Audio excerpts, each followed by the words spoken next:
Болашақ Қазақстан Республикасының тұңғыш президенті Нұрсұлтан Назарбаевтың халықаралық білім беру бағдарламасы.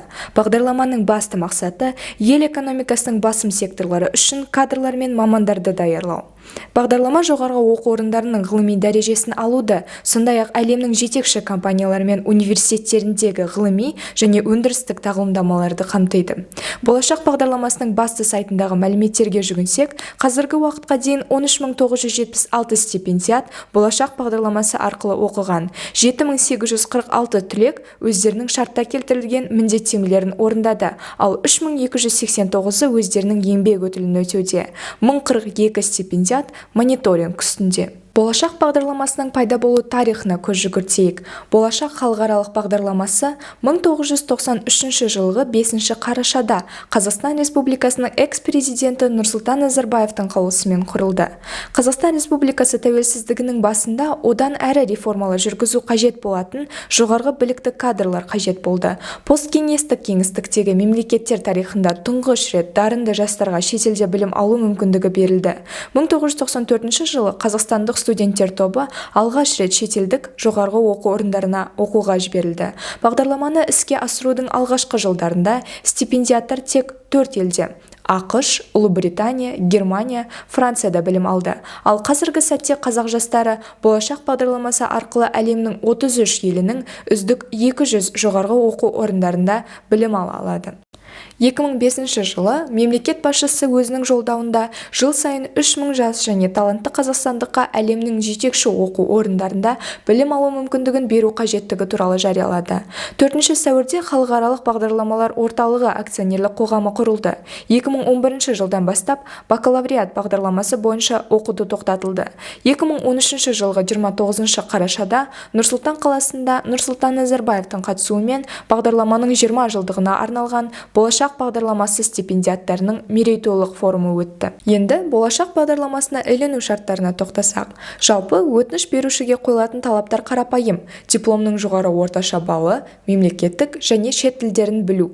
Бірінші кезеңде барлық қажетті құжаттардың орта баллдың сәйкестігін тексереді. Содан кейін шет және мемлекеттік тілдер бойынша тестілеуден өтеді.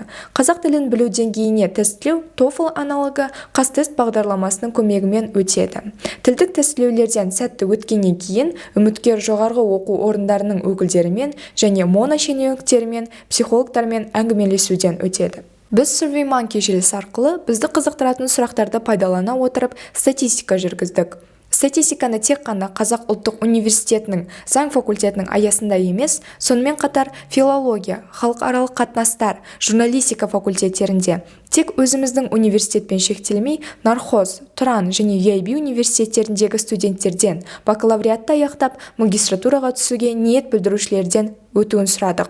Сауалнамаға 300-ден астам студент қатысты. Статистикамен жүргізген анализге көз жүгіртейік. 300 студенттің 98%-ын шетелде оқу қызықтырады және оның 95%-ы Болашақ бағдарламасы туралы біледі. 95% студент үшін Болашақ бағдарламасының қызықтыратын мәселесі болашақ түлектерінің толықтай жұмыспен тез арада қамтылуы. 88%-ы Болашақ бағдарламасы арқылы шетелдік жоғарғы оқу орындарында білім алғысы келеді, бірақ та 75% үшін Болашақ бағдарламасының іріктеу кезеңі қиынға соғады екен. Болашақ бағдарламасының аясында біз интервьюді да алдық. Біздің интервьюдің қонағы Қазақ ұлттық университетінің заң факультетінің түлегі, Болашақ бағдарламасымен Ұлыбританиядағы UCL университетінде оқып келген және қазіргі уақытта Қазақстан Республикасында 5 жылдық өтілін өтеп жатқан Гүлнар Төрегелді. Гүлнар, сәлеметсіз бе? Бізге өзіңіз туралы айтып кетсеңіз. Сәлем. Өзім Казгу университетін бітіргем. Заң факультетін 2017 жылы бітірдім. Содан кейін магистратурада оқыдым. Алматы қаласында қазір жұмыс жасаймын, заңгер болып, халықаралық фирмада. Қазір осы қалада тұрамын. Мен үнемі Казгуда оқыған кезде бірінші курстан бастап басқа халықаралық деңгейде білім алғым келетін. Өз сондай ұмтылысым болды. Мен содан кейін бірінші курста ағылшынға дайындалып бастадым. Екінші курстың бірінші семестрін Позnan қаласындағы Адам Мицкевич университетіне exchange программасы бойынша барып оқып келдім. Бұл эксперимент мені одан сайын тағы да шетелде білім алуға ынтамды ашты, қызығушылығым артты. Содан кейін 3-ші курста, 4-ші курста тағы да оқи бергім келді. Магистратураны мүмкін шетелде оқимын деген ой сол кездерде пайда бола бастады. Кейін 4-ші курсты бітіргеннен кейін магистратура оқыған дұрыс деп шештім. Сосын болашақты таңдадым. Себебі не дегенмен басқа жердің тек қана білім ғана емес, жалпы өмірлік жолымды айқындауға мүмкін шетелді көруім көмектеседі деп ойладым. Сіз қай жылы UCL университетіне түстіңіз? UCL-ға мен 2017-де бітірдім, бірақ бірден түсу мүмкіндігі де болды кейбір университеттерге. Ол біріншіден IELTS балына байланысты, екінші критерий ол университеттерге түсу ол GPA болды, қарапайым GPA. Бірақтан да менде GPA жақсы болғанымен IELTS балымды біраз жоғарыға көтеру керек болды, егер де топ университеттерге түсуге қаласам. Тек қана топ 10-дық әлемдегі ең жақсы 10-20 университеттің біріне оқығым келді. Сондықтан да мен 2017 жылы ағылшынға дайындалып бастадым. Болашақ программасын ұтып алдым ол кезде, шәкіртақы менде болды. Бірақтан да бірден түсіп кетпей, мен бір жарты жыл ағылшынға дайындалдым, тест қайтадан тапсырдым. Бұрынғы нәтижемнен бөлек тағы да тест тапсырдым. Болашақты алу үшін де IELTS керек балы. Мен ол балды алып қойғам 6,5. Одан кейін мен тағы да дайындалдым. Сосын 7,5 бал алуға мүмкіндік туды. Алдым, сондықтан да топ университеттердің бірін таңдағым келді. Жаңағы Ұлыбританиядағы 5 университетке ұсыныс жібере алатын мүмкіндігім болды. Мен Бристол, King's College деген университет бар Лондонда. Содан кейін LSE, London School of Economics'қа жібердім. Одан бөлек тағы да Уорвиктағы университетке жібердім. Барлығынан оффер келді. Бірақ UCL-ді таңдадым. Себебі UCL-да көптеген бағдарламалар бар мен қалайтын. Бизнестен бөлек мен сот жүйесін жақсы білгім келді, меңгергім келді. UCL-да жақсы бағдарламалар бар екен. Ол қаланың дәл центрінде орналасқан. Одан бөлек UCL-дің студенттік өмірі өте жарқын, қызық деп оқыдым көп форумдардан, содан кейін сол жерге түсті. Сізге осы шетелдік студент ретінде түсу кезінде белгілі бір проблемалар туды ма? Түсу кезінде проблемалар ол бірінші ол меже болашақ болса, стипендиясын шәкіртақыны ұтып алу. Екінші меже ол университеттерге оффер жіберу. Бұл екі үлкен кезең деп айтсақ болады. Себебі болашаққа түсу маған бірақтан да болашаққа түсу сәл оңайырақ болды, өйткені GPA-ім жетіп тұрды. Екіншіден IELTS-қа мен 4-ші курста дайындалғам. Ең соңындағы сұхбат сәл қиындау, толқынысты болды. Бірақтан да мен өзімнің алдыма қойған нақты мақсаттарым болды. Оның бірден бірі келгеннен кейін сол білімді еліме тәжірибе ретінде көрсетіп, сәл болса да дамуына үлес қоссам деген. Мүмкін сол жағынан менің алдымда нақты түсініктерім болды да, мен сұхбаттан жақсы өттім деп ойлаймын. Одан бөлек рекомендательное письма дейміз. Recommendation letter тоже керек. Көбінесе шетелдік университеттер академиялық рекомендательный письмаларға қарайды. Сен мұғалімдерін жазу керек, сен туралы. Олардың бұл жүйесі өте ашық. Мен оған да біраз уақыт жұмсадым. Сіз болашақ бағдарламасы туралы тағы да ашып айта кетсеңіз, және де осы стипендияны қалай алдыңыз? Қандай жолмен? Жаңа айтып кеткенде турлардан өту керек болды. Ең бірінші тур мен бар оқыған кезде 2017 жылы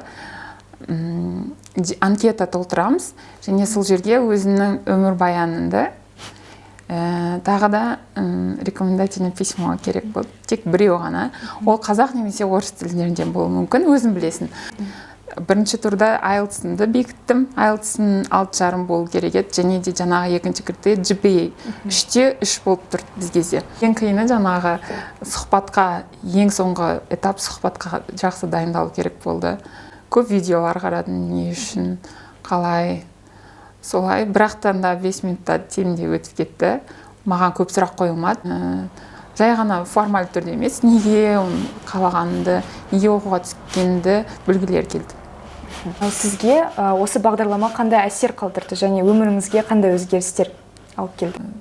Ойым өзгеріп келген сияқты бәрібірде. Көп нәрсеге басқаша қарай бастадым. Адам ретінде көптеген құндылықтарды бекітуге әсер етті деп ойлаймын. Қазақстанда бәрібір жүрген кезде өзім жеке тұлға ретінде қанша жан-жақты болуға тырысқанмен бәрібір кейбір басында таптаурындар, жаңағы стереотиптер болады, солардан басып өте алмайсың, көп нәрсені қабылдай алмайсың. Нағыз консервативті қазақтың қызы болған едім. Лондонда жүріп көптеген Африкадан келген, Латын Америкасынан, Америкадан, Жапония, Қытай достармен араласып, солардың ойларын біліп, солардың сіңіріп мәдениетін бір бөлшектерін, ой көзқарастарын, санасын кішкене білу арқылы мен кішкене болса да ашық бола бастадым деп ойлаймын. Жаңағы кейбір ұлттарға қатысты қазіргі қозғалыстар көп қой, расизмге қарсы. Олардың барлығы өкінішке орай бір жерде белгілі бір топта жүрсең байқалмайды да, олардың да көзқарастан қабылдау қиын болады. Ал сонда жүрген кезде мен мысалы сондай афроамерикандық құрбым бар, қазірде жақсы араласам, Мишель деген.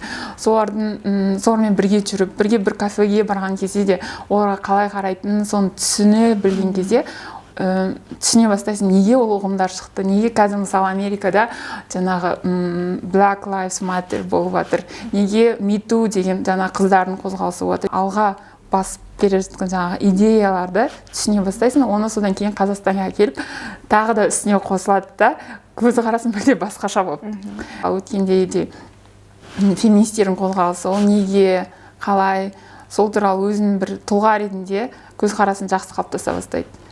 Ал заң тұрғысына келетін болсақ, ол өте бөлек әңгіме. Англия, яғни англосаксондық заң құқық жүйесіне кіреді. Ол бізге бірден келмесе де, шақ келмесе де, біз қазір, мен байқап тұрсам, көп юристтер заң практикасынан соттар шешім қабылдағанда прецедентке қарайтын болды. Өйткені бәрібірде бізде романо-германдық болғанмен, әр статьяға көңіл бөлгенмен, қазіргі кезде жоғары сот өзі де айтып жатыр, біздің шешімдеріміз единообразный болу керек, біркелкі. Біздің соттар қазір сол кішкене аралас құқық жүйесі келе жатқан сияқты. Ал Англияда бүкіл жүйе ол прецедент. Мен сабақта сәл қиналғаным да сол тұрғыдан болды, себебі миллиондаған іс, миллиондаған дело 1800-1700 жылдардағы істерді қарап оқып отырады. Тарих, кәдімгідей тарих, Англия деген ол заңы да тұнып тұрған тарих, дәстүрлер, олар содан қатты аптамайды, сондықтан олардың істері бір-бірінен, судьялардың шығарған шешімдері бір-біріне өте ұқсас болып келеді. Судьялары өте интеллектуалды адамдар. Соттан бөлек менде тағы бір сабақтар болды. Заң ғылымының келешегі деген сияқты. Future of Legal Practice деп аталады. Халықаралық компанияларда не дұрыс емес, оны болашағы қандай, AI дейміз ғой, жасанды интеллекті пайдалану керек. Қалай договорлар жасаған кезде новый программаларды шығарып көру керек. Басқа әлемдік стандарттарды қалыптастырады да сол Англияда. Өкінішке орай басқа елдер бәрібір сәл баяу. Бізге соны енгізу дегенде сол көп оқу керек, көп білу керек. Ойлаймын, мысалы, сіздер сияқты студенттер мүлдем керемет болатын еді, жаңаратын еді қазіргі. Біздің бұрынғы кеңес заманынан, оның алдындағы Ресей империясынан қалғанда заң ғылымы кішкене тұрып қалған сияқтымыз да, оны дамытуға жаңағы ағылшын тілін қазір. Абай айтқан сияқты, знать русский язык, значит, открыть глаза на мир емес. Қазір мен жүріп кішкене өңдеп и английский язык деп қосар едім. Яғни үш тілділікті қолға алу керек деп. Сіздің оқыған бағдарламаңыз бойынша тағы да кімдер оқыды, және де шетелдік, орыс студенттер көп болды ма? Кіммен тез тіл табыстыңыз? Қандай достар таптыңыз? Бізде қазақ студенттерінің өздері көп болды. Ошақтың студенттермен жақсы араластық. Бәріміз программаға дайындалған кезде бірге жүрдік та. Қазақстанда бірден араласып бастап, сол жерде де жалғастырдық. Наурыз жасаймыз үнемі. Қазақтар өте көп Лондонда. Одан бөлек Африкадан, Латын Америкасында өте студенттер көп, Қытайдан өте студенттер көп. Керісінше араб елдерінен көп. Сауд Арабиясынан, Катардан қыздар бар, олармен жақсы араластық. Бразилиядан, солай Колумбиядан келген студенттер көбірек. Оқудан бос уақытта не істедіңіз? Және қандай студенттік клубтарға мүше болдыңыз? Сол туралы айтып кетсеңіз. Біз оқыған жылы өте жолымыз болып кетті. Карантин деген нәрсе жоқ еді. Ары қарай мұхитқа да жол ашық болды. Сонда ақшқа да барып, сапарға барып қайттық. Оқуды да алып жүрдік, көп көруге тырыстық. Не қалай екен, жолдары қалай, адамдары қалай, туризм қалай дамып жатыр. сабақтан кейін де үнемі көп бас қосатынбыз. Іс-шаралар көп болатын мұғалімдермен. Олармен қызық, олар өздерін еркін сезінеді. Әрбір конференцияның ортасында брейк болады. Брейк ол жерде фуршет істелінеді. Бәрібірде атмосфераны, студенттер мен профессордың арасындағы атмосфераны жібітуге кішкене күшті ықпал ететін. Енді оқуды біткеннен кейін нені жоспарладыңыз? Және кәсібіңіз бойынша жұмыс істедіңіз ба? Елге оралып, жаңағы өтілін жасадыңыз ба? Болашақ, яғни талабы бізге 5 жыл Қазақстан территориясында өзінің мамандығым бойынша жұмыс істеу болды. Оны жайлап өтеп жатырмын. Келген кезде қиындықтар да бар. Жұмыс беруші, ол бірінші, әсіресе сен заңгер болсаң, жұмыс өтіліне қарайды. Мен оны онша ойламай, ол жағын ескермей бірден кетіп қалдым. Бұл жердегі жұмыс өтілін жасап жатқан студенттердің қасында мен кішкене ұрланған уақыт сияқты болып көрінеді бірінші келген кезде. Сотқа барады, прокуратураға барады кейбіреулер фирмаға, фирмаға барады. Соны жасай бастайды. Өздерін табады. Мен оны істейді екем, істемейді екем. Немесе енді үйрене бастайды да, бір фундаментін қалайды. Қазақстанға келіп, жұмыс істегенге кіріскен кезде кішкене былай жүресің. Мая келген бай ауып, қай жаққа барайын, не істейін деп. Гүлнар, сіздің сұхбатыңыз үшін үлкен рахмет. Осы Қазақ ұлттық университетінің заң факультетінің студенттеріне айтатын белгілі бір кеңестеріңіз болса, айтып кетсеңіз. Айман, рахмет шақырғандарыңызға. Өте қызықты сұхбат болды. Сіздер қазір бірінші курс студентісіздер. Алдарыңызда 3-4 жыл бар. Сондықтан да сол уақытты барынша тиімді пайдалансаңыздар, өздеріңіздің заң карьерасына жақсы болады деп ойлаймын. Жазғы демалыста болсын, кез келген заң көмекшісі, заңгердің көмекшісі болып, стажировка, интерншиптарға қатыса беріңіздер, ағылшынды дамытыңыздар. Ең бастысы сол деп ойлаймын. Жаңа тіл ол өте үлкен, бір жағынан білмесең барьер болады, ал білсең өмірлік жолың нағыз үлкен қақпасы деп білемін. Рахмет. Осы 28 жылдық уақыт аралығында болашақпен білімін жетілдіргендердің 7000-ға жуығы шетелдік жоғарғы оқу орындарының дипломына қол жеткізсе, 3000 жас әлі де әлемнің 33 елінде білім алып жатыр. Мақсаты айқын бағдарлама талай жастың жігерін жанып, армандарына қанат бітіргені де даусыз. Бір ескеретіні, болашақтықтардың әрқайсысына мемлекет сапалы білім алсын деп, жыл сайын қазынадан 7,5 миллион теңгеге жуық қаржы жұмсап отыр. Ал енді осынша қаржы жұмсап, оқытып жатқан болашақтықтардың басым бөлігі экономиканың нақты секторларында жұмыс істей алып жүр ме? Болашақ түлектері еліміздің мәртебесін көтеруге қаншалықты үлес қосуда? Біз болашақтықтардың әлеуетін толық пайдалана алып отырмыз ба деген сұрақтарға біз жауап іздейміз. Болашақтың басты идеясы заманауи технологияның тілін білетін, елге келгенде көрген түйгенін ортаға сала алатын идеялы тұлғаларды қалыптастыру. Болашақ бағдарламасы аясындағы проблемалармен қарастыру керек мәселелердің бастысы болашақ бағдарламасымен оқып, білім алып келген жастардың көпшілігі басқару жүйесіне орнығуда. Соңғы деректерге сәйкес түлектердің 74% басқару жүйесіне жұмысқа тұрады екен, ал экономикалық және техникалық бағыттарда түлектердің тек қана 20% жұмысқа тұрады. 28 жылда мемлекет еншісінен 7000-ға тарта студентті шетелде оқытып, оларға шетелдік білікті оқу орындарының дипломын әперту кез келген мемлекеттің қолынан келе бермейтін дүние. Сол шетелде білім алған студенттердің инженерлік техникалық бағдарламада 34%, іс басқарушы салада 32,1%, әлеуметтік салада 11,9%, гуманитарлық бағытта 6,7%, нақты ғылымдарда 6%, медициналық салада 4,6% және педагогикалық салада 1,2% ғана стипендиат оқуда. Бұл проблеманы шешу жолдары да жетерлік. Біріншіден, болашақтықтарды қайнап тұрған еңбектің ортасына қызметке жіберу. Бұл әрекет олардың кәсіби біліктілігін және тәжірибесін көтеруге үлкен үлесін қосады. Екінші мәселе, әрбір саладағы модернизациялау үрдісіне көңіл бөлу және материалдық базаны кеңейту. Болашақтықтардың жұмыс істеуіне барлық жағдай жасалуы қажет. Соған орай әрбір өндіріс орындары заманға сай модернизациялануы тиіс. Келешектің кепілі технология тілін білуде екенін ескерсек, біз болашақ бағдарламасының аясында кәсіби технологтерді, инженерия саласын меңгергендерді және білікті ғылыми қызметкерлерге үлкен жағдай жасауымыз керек. Үшіншіден, жылына орта есеппен бөлінетін 800 стипендияның 500-ін тек экономика, педагогика және техникалық бағыттарға бөлу керек. Қазір болашақпен оқып келгендердің көбісі мемлекеттік қызметке шақырылып жатады. Саясатқа да кетіп қалғандары баршылық. Бұндай әрекет шетелде оқып келген түлектердің одан әрі дамуына басты тосқауылдардың бірі. Ал әзірше осындай тетіктерді ескермегендіктен болашақпен оқып келгендердің әлеуетін толық пайдалана алмай отырмыз. Төртінші жағдай. Ауыл стипендиаттарына болашақпен білім алуға біршама жеңілдетілген жағдайлар жасау, белгілі бір мөлшерде квота бөліну.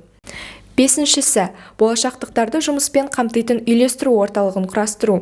Статистикаға сүйенсек, болашақпен білім алуға кеткен 70 шақты стипендиат елге қайтып оралмаған. Оның басым бөлігі болашақ бағдарламасымен алғашқы жылдары оқыған жастар. Себебі ол кезде кепілдік деген шарт болмаған. Олардың қалып қоюының басты себебі қолайлы жұмыс орнының шетелде тез арада табылуы.